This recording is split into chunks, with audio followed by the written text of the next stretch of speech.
Chapter 14 First Virginia Christmas. As the season of Advent and its time of reflection near their end, snow gracefully falls upon the beautiful Shenandoah, cloaking the valley in a blanket of white as it slowly drifts from the heavens, ensuring the Bonners' first Virginia Christmas will be a white one. In the spirit of the season, a garland of holly, ivy, and mountain laurel hangs outside on the cabin's front door. That, however, is where the Christmas essence ends. Not for lack of love of the Lord's Son, but rather out of prudence. Their many projects having them so incredibly busy, their focus remains on everything but Christmas. If the farm is to survive and thrive long term, they need to stay on track, such as it has been since William's arrival. Since then, all their time and energy has been invested in building the homestead, preparing for winter, and readying themselves for planting after the spring thaw. Which is to say, none of them have given a single thought to Christmas, let alone the notion of gifts. Save Berta, who is determined to make their first Christmas a memorable one. Secretly, while the others work on projects around the farm, she is ensuring each member of the clan has a gift come Christmas morning. For Flora, she is crafting a new dress from cloth purchased in Philadelphia before traveling the old Indian path for the Shenandoah. The dress is a cheerful spring green with white lace trim around the neckline and sleeves. Berta is certain Flora will love it. While she can sew the dress in secret, the same will not be true for Beebe's gift. She knows what she wants to make him, but lacks the skills to do it. She does, however, know someone who can help. After William shot his first buck, an idea popped into Berta's head. The idea, prompted by her husband's insistence upon throwing his hat and coat on the kitchen table every time he enters the cabin. As such, and without her husband's knowledge, she approaches her would-be accomplice one evening in the barn. Entering the barn, she calls, "William!" "Over here, brushing JJ!" Spotting him in the back stall, she scurries over. "Oh, there you are. Good. Might I have a word?" Still brushing, he smiles and replies, "Miss Berta, you may have as many as you wish." "Well then, I've a favour to ask. I be needing your help with something, but you must keep it a secret, just between the two of us. 'Tis nothing nefarious, of course, simply a Christmas gift for me husband." William stops brushing, turns and bows to her, elegantly throwing his right hand in the air to his side like an aristocrat, and says, "Whatever it be, all you need do is ask, my lady. I'm here to serve." "'Tis no every day a lady's treated so nobly. So, I ask good night, have you any plans for your first buck's antlers?" Curiosity piqued, he stands upright, furrowing his brow, and chuckles, "Nay, but I'm guessing you do." Berta's face creeps into a sinister grin, and she shares her idea. "I'd like to fashion those antlers into a coat rack. Do you think you can do that?" Finger to his chin, William squints, tilting his head slightly. "A coat rack, you say? And you need it for Christmas?" "Aye, for fear I may shoot the man the next time he throws his hat on me table." William chuckles. "Well, in that case..." "Think of it like this. You may be saving a life." William chuckles some more and says, "So make a rack into a rack." Pointing at her, he exclaims, "'Tis a grand idea." "Saving a life?" William snickers. "Aye, that too." Hands over her heart, Berta sighs, "Bless your heart, William Bruce. You're truly a blessing." From that moment until the coat rack is done, William slips away in the evenings to work on it, claiming he is going for a walk. With rose-head nails Berta procured from local smithy Jeffrey Dean, William begins secretly crafting the buckhorn coat rack in the barn's side shed. Even then, keeping a secret from Beebe is never easy, especially on his own farm. For a few days after meeting with Berta, Beebe ambushes him exiting the shed. "What in blazes are you doing in there?" "Oh, nothing. Just putting some tools away." "Oh, right.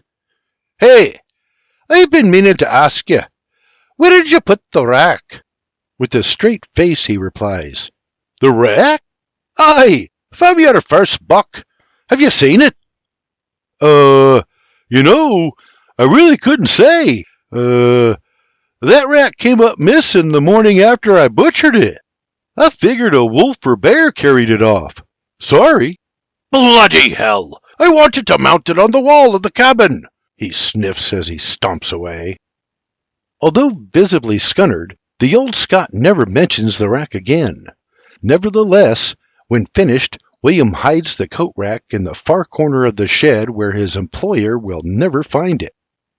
As for her young Irish farmhand, Berta secretly fashions a beautiful buckskin sheath for Martha. When finished, she stows it with Flora's dress in one of her trunks where nobody will find them. Bonner Family Farm, just outside of Old Town, Shenandoah Valley, Virginia Colony. Christmas morn, Sunday, December 25th, 1729. Snow fell off and on the entire week leading up to the big day, and Christmas Eve was no exception. So, Christmas morning, the Bonner clan rises to find 2 more inches of snow on top of the 14 already blanketing the valley. And although it is Jesus' birthday, there are still chores that need to be done, such as carrying firewood into the cabin, caring for the animals, milking the cow, and harvesting eggs. So, while William and Beebe tend to the chores, Berta and Flora get busy cooking a hearty breakfast and preparing for their huge Christmas feast. Huge because the McGregors, Deans, McCaneys, and Cochrans will all be joining them. Knowing their Christmas feast will be shared with their closest of friends, Beebe wants it to be special. So, after their chores and breakfast, he and William bundle up and head out for what they hope will be a successful Christmas hunt. In his buckskins and boots, William dons his bearskin coat, beaver mittens, and cap, while Beebe wraps himself in his heavy wool coat, tricorn, and a pair of beaver mittens crafted by William. Ready to face the elements, they head out on horseback for the nearby foothills. William recently spotted a rafter of wild turkeys sheltering from the winds at the bottom of a saddle. If they are lucky, the birds will still be there or somewhere in the vicinity. Meanwhile, back at the cabin, Berta and Flora prepared Dutch oven pies from apples, cherries, and blackberries they had picked and preserved earlier in the year. While the ladies joyfully go about their baking, the men make their way slowly and carefully through the snow-blanketed forest on horseback. They ride to within 100 or so yards from where William saw the rafter and dismount. With horses tied off, they continue on foot. Weapons at the ready, they move like soldiers, slowly and silently patrolling. Each and every step deliberate and with purpose, as their boots sink into the fresh layer of snow. Coming to an abrupt halt, William turns to Beebe, whispering, "The last time I saw 'em, they were huddled at the bottom of this saddle." Nodding his head to the right, Beebe points and whispers, "Down there?" "Aye, 7 of 'em, huddled at the bottom out of the wind," William says, nodding. The snow is making it difficult to walk, but still they press on. After following the ridgeline another 50 yards, William spots something. Dropping to a knee, he holds up a fist, whispering, "Hold." As he kneels, Beebe whispers, "Do you see him?" Keeping his eyes down range, William whispers, "Nay, but look at the base of that huge pine." Beebe looks over William's shoulder. "There, at the bottom of the saddle. Do you see him?" William says, pointing. Beebe whispers, "Are those?" "Aye, they are indeed, me hairy Scottish friend. But I only see 2 of 'em, and there's likely more nearby, so keep a sharp eye." Beebe looks left and right, but all he sees are the 2 William spotted. Grinning, he whispers, "We'll be eating good tonight, lad." Peering at two massive boars at the bottom of the hill, William nods. They are digging through the snow and mud in front of a huge pine tree. Whispering over his shoulder, he says, "If we move in closer, we could drop 'em both." With quiet enthusiasm, Beebe replies, "That's what I were thinking. A Christmas feast with meat to spare. 'Tis a good thing we brought our rifles." "Aye, these fowlers would just piss 'em off," William replies out the corner of his eye, adding, "Even still, if and we miss, the feast'll be theirs." Beebe swallows hard and nods. With an ice-cold headwind numbing their noses, William waves his cohort through the trees along the top of the ridge. Spotting some boulders, William points and Beebe nods. Ever so slowly, the Irishman descends to the outcropping, his Scottish employer following in his footsteps. Struggling to maintain a footing on the icy rocks, they move into place, just 30 yards from their foraging prey. Faces numb and noses dripping, they watch the beasts continue to burrow, oblivious to their presence.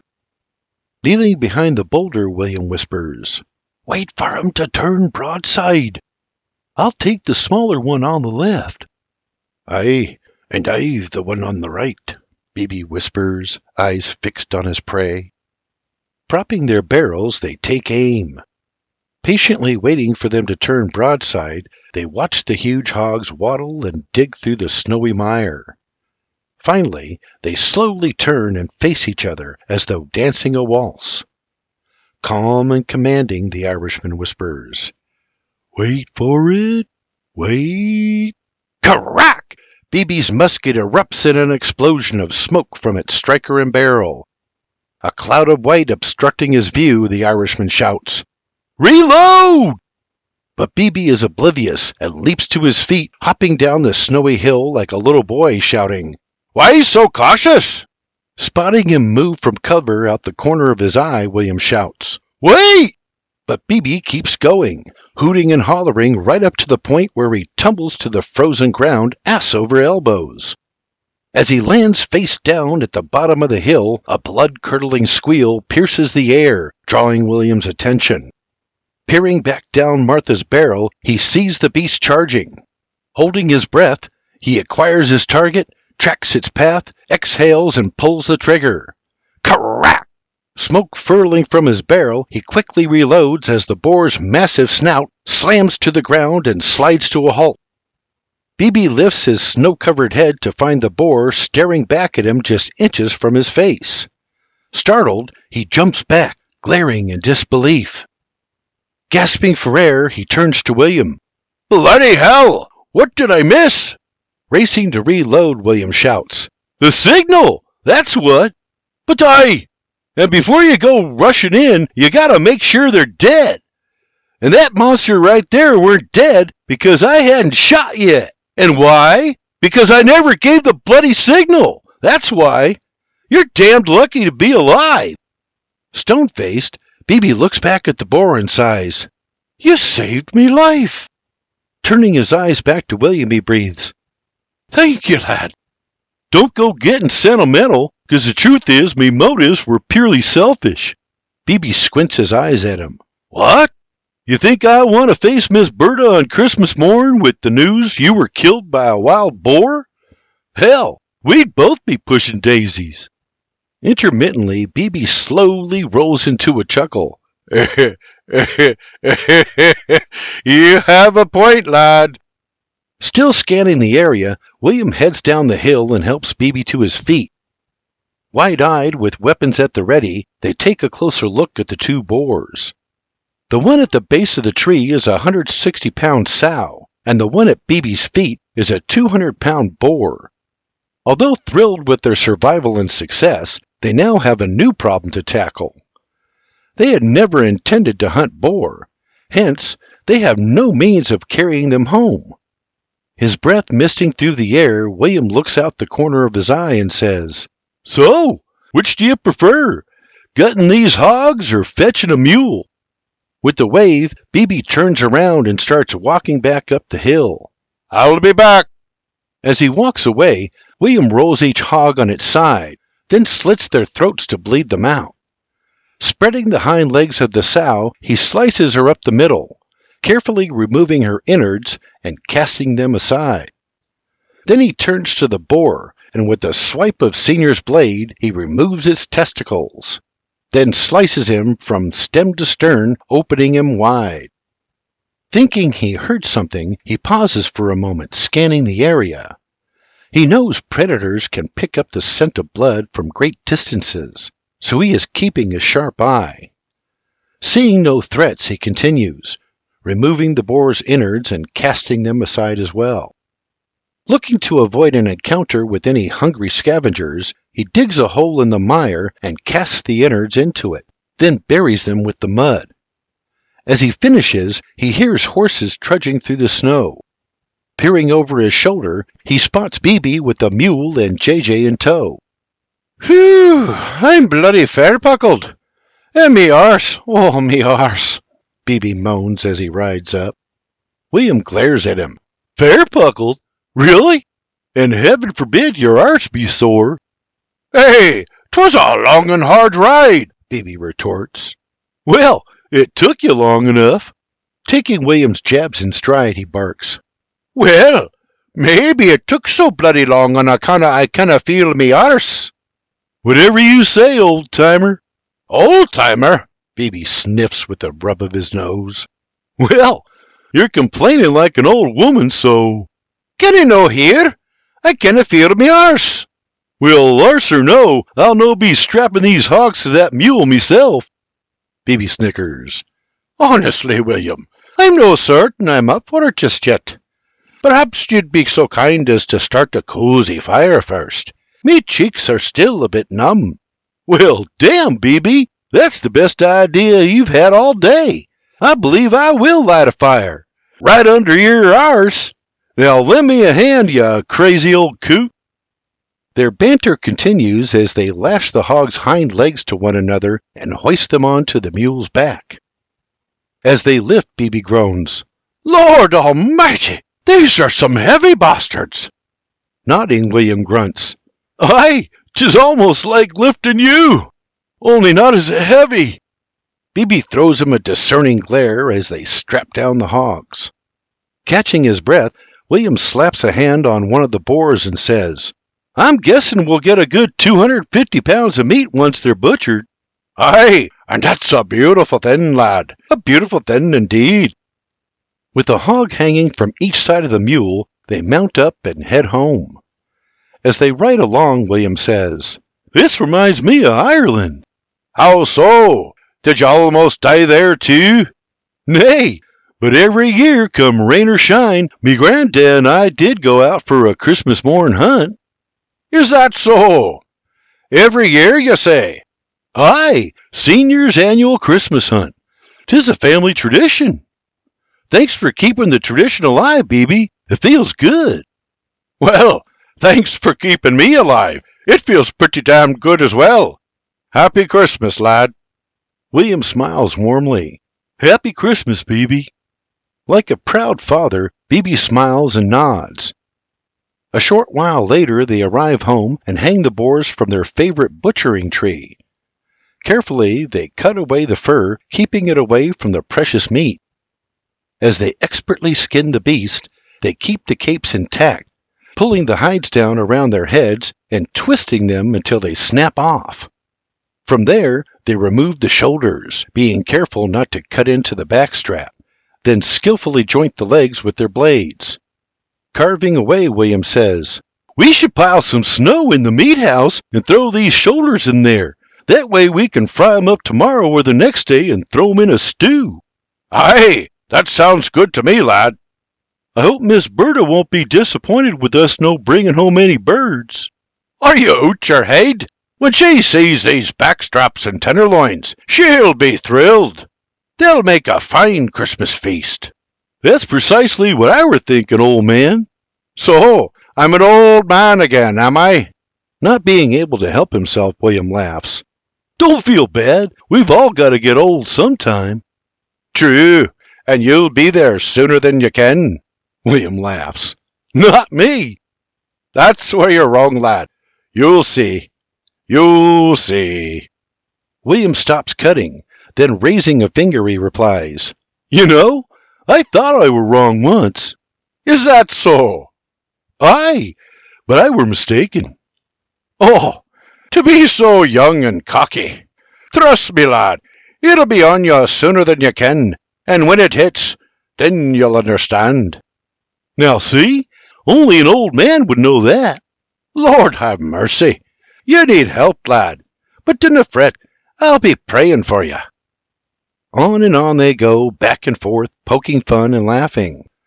Removing the back straps, they carve away at the ribs and tenderloin, and finally they separate the legs from the spine, disjoining them with their blades to remove the hindquarters. Practically drooling, Bibi says, Ooh, those are some beautiful hams. Aye, we'll be sure to cure and smoke those. Aye, throw some of that into a pan and fry it up. Delicious! What are you doing now? Trimming the hams and removing the muscle for Miss Berta to brine. Watching closely, Bibi nods. With the excess fat removed, they pack the hams in snow inside the meat house, along with the shoulders and ribs to be cooked later. 'Tis a good thing we have this meat house to keep the critters from our meats. William smiles and nods. Aye, lest they be eating it all up. I call it peace of mind. Aye, peace of mind, you'll be eating it, know them. Furry little bastards. It has already been a cold and exhausting day, so they head into the cabin to warm themselves and take a load off their feet. As they enter, Bibi hands the backstraps and tenderloins over to Berta. She and Flora have been toiling all morning, baking pies, breads, and preparing dishes. Surprised not to see any birds, she asks, And what's this? Christmas dinner, Bibi crows. These are some strange-looking turkeys. Turkey smarky! Tonight we feast on boar, her husband proudly boasts. Aye, Miss Berta. The turkeys were nowhere to be found, but we got lucky and dropped 2 boars instead. 2, you say? Aye, save these backstraps and tenderloins, 'tis all in the meat house. And you know what that means, William says with a raise of his brow. Aye, more of that delicious bacon, you love. With the Cheshire Cat grin, he replies, Precisely. Surrendering, she says, In that case, more it is. Berta had cut and hung some rosemary over the summer. Taking the freshly butchered meat, she seasons it, packing the outside with chopped herbs. Then she lays them aside to be roasted over an open fire later that afternoon. After finishing with the meat, she instructs everyone to have a seat at the table.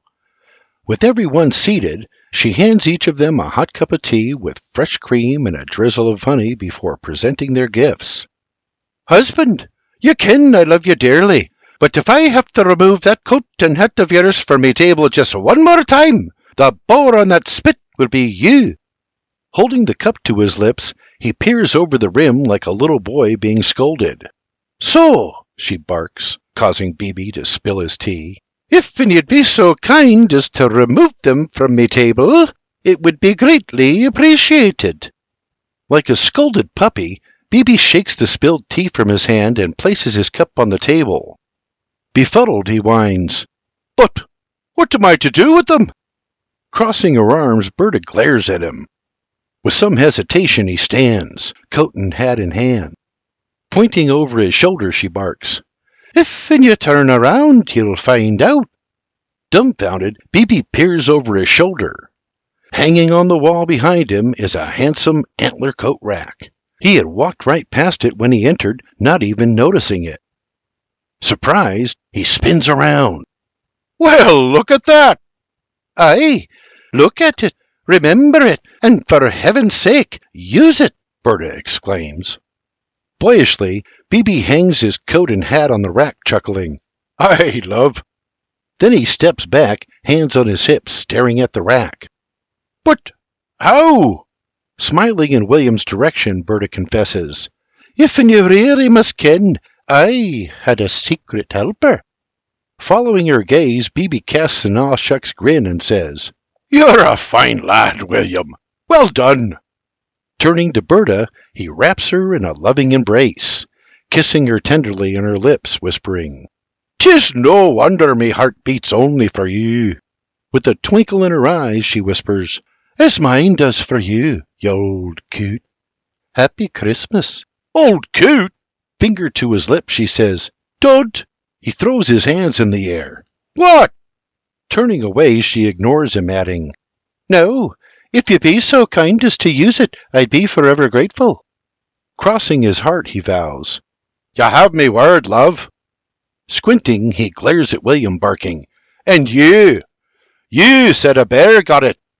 Maneuvering towards her trunk, Berta pats Beebe on his shoulder. "Seems to me a bear did get it." Raising a brow, he nods in agreement. "Aye." Reaching into her trunk, she retrieves Flora's dress and spins around, letting it unfurl to the floor. "And this is for you, dear." Handing the garment to her daughter, she adds, "Happy Christmas, dear." Excitedly, Flora takes the garment, kissing her mother's cheek as she does. "Ma, 'tis truly beautiful." Stepping forward, she wraps her mother in a warm embrace. "I just love it. Thank you ever so much." "You're ever so welcome, dear. Dinna stand there, child. Go try it on." With an excited giggle, Flora whisks the dress into the back room. Moments later, Flora reappears in the beautiful green dress. William and Beebe are speechless, for standing before them is a beautiful young woman, as stunning as they have ever seen. At a loss for words, they begin clapping. Flora spins around, gleefully dancing and waving her arms with joy. "Oh, Ma, I just love it." Hand over heart, Berta tearfully smiles at the beautiful young woman her daughter has become. Smiling proudly, Beebe exclaims, "Flora, you're as bonny as a spring meadow. What say you, William?" Caught off guard, William stammers, Aye, bonny indeed." Pointing, Beebe barks, "Dinna tell me, tell her." Turning to Flora, William clears his throat and says, "Sis, you're as bonny a lass as ever I've seen." "Well, of course she is. She's me daughter after all," Berta chuckles. "Surely you dinna think her beauty came from her bushy-bearded da." "Never have truer words been spoken, dear," Beebe says with a wink. "And I'm pretty sure she'd no be near as bonny with a beard. Although, as bonny as you are, daughter, I may be wrong." Abashedly, Flora retorts, "Da!" Berta slaps his chest. "A beard indeed." Changing the subject, Flora asks, "But Ma, what about William?" Beebe laughs. "I'm sure he got his good looks from his ma as well, dear." Rolling her eyes, Flora exclaims, "Da! I mean, what gift have we for him? I'll no be able to wear me dress with a clear conscience if and we've no gift for him." "No to worry, dear," Berta says, reaching into her trunk. Retrieving the rifle sheath, she turns to her young Irish farmhand and with a motherly tone says, "William, I wish to thank you for all you've blessed us with these last many months. I hope you ken how much we appreciate you. Happy Christmas, lad." Stepping forward, she extends her hands, holding the finely crafted deerskin sheath in front of him. "'Tis just a little something to keep Martha warm and dry. I crafted it from the hide of your first buck." Beside himself, William silently stands. He had not given a single thought to Christmas gifts, and he feels ashamed. Reading his body language, Berta attempts to lighten the moment. Taking the handsome sheath, she walks over and slips it over and down Martha's long steel barrel. "Would you look at that? 'Tis perfect. And here I were worried it wouldn't fit. After all I had to go by were me eyes and wits. Which is to say, I completely guessed. I've had me fingers crossed for weeks." Overcome with emotion, William pauses for a moment. Then, with tears welling, he whispers, "'Tis as fine a gift as I've ever received." It is the first time since his mother's passing that he has felt such genuine love. As the tears roll down his cheeks, he says, "I wish to thank you, Miss Berta, from the bottom of me heart." Warmly he adds, "Thank you all. Thank you all so very much." With a motherly smile, Berta replies, "You're more than welcome, lad." He sighs, "But I've nothing for you, any of you." "Nonsense! You bless us every day," Beebe barks. "She's right, lad. Your gifts can be seen all around this farm.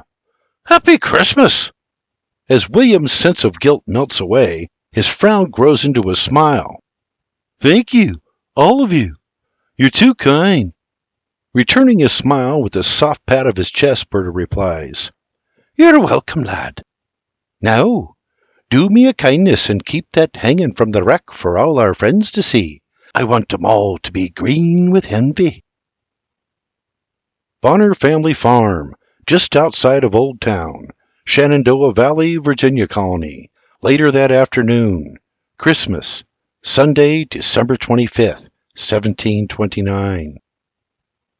The first of their guests to roll in are the Deans and McGregors, followed shortly thereafter by the McCaney and Cochran clans. While the ladies chit-chat, the men help Beebe set up an extra table to accommodate everyone.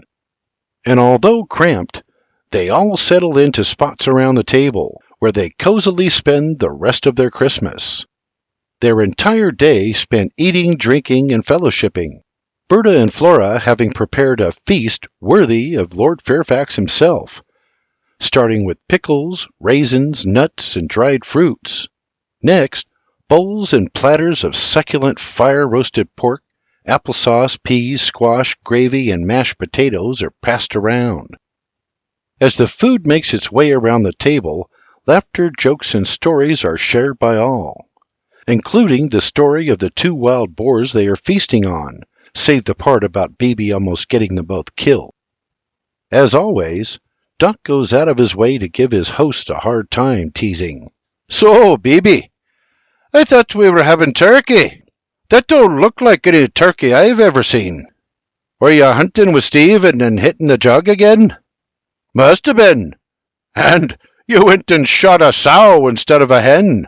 Or were it just dumb luck?" Raising a hand, Beebe nods at Stephen. "Speaking of which, Cochran, pass me the jug." Taking it with a finger through the carry-hole, he hoists it with his forearm and takes a swig. Handing it to Doc, he says, "Now, what were it you were saying again? Something about Stephen being dumb?" Stephen chokes. Yanking the jug from Beebe's hands, Doc barks, "In your case, it had to be luck." "Aye, but good luck, I'd say. That gang of turkeys I spotted were nowhere to be found, but as luck would have it, we spotted a couple of boars instead," William says proudly. "You get 'em both? McGregor, do you no see 2 tenderloins on the platter?" William continues, "Aye, a sow and boar, in fact. There's probably a good 200 pounds of hog out in the meat house. You should take some home tonight. We've plenty enough to share." "Careful, lad. You may be overstepping with Beebe. I dinna wish to get you in trouble," McGregor replies. "Nonsense! 'Tis no trouble. 'Tis Christmas. We'll send some meat home with the lot of you. A gift from us to you," Beebe says with a raise of his mug.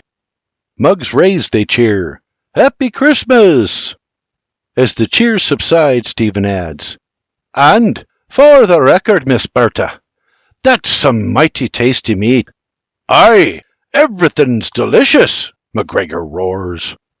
Berta smiles, and Mrs. McGregor adds, "'Tis true, dear. No finer a feast could anyone wish for." Blushing, Berta says, "Well, I cannot take all the credit. Flora and I did it together." Doc raises his mug. "To Berta and Flora." Mugs raised to a round of hears. About an hour after stuffing their bellies, the festivities are topped off with a fresh kettle of coffee and several tasty pies. And just as Berta had hoped, all of the men are green with envy over William's fine sheath. "So, William, where'd you get that fine sheath for Martha?" Stephen Cochran asks, while throwing back another swig of McGregor's hooch.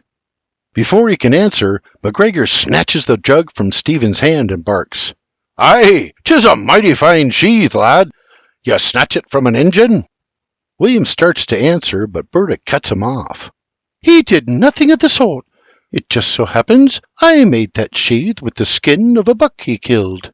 Well, that's some damn fine work, Miss Berta, McGregor praises. Aye, that's a fine sheath, adds Stephen. I must say, dear, 'tis a damn fine piece of work, Phoebe says, throwing her a wink. Nodding in agreement, Geoffrey chuckles. Aye, damn fine indeed, Berta. Can you make one for me? Fetch me a deer and I'll oblige you. Laughter breaks out around the table because everyone knows Mr. Dean is a horrible hunter.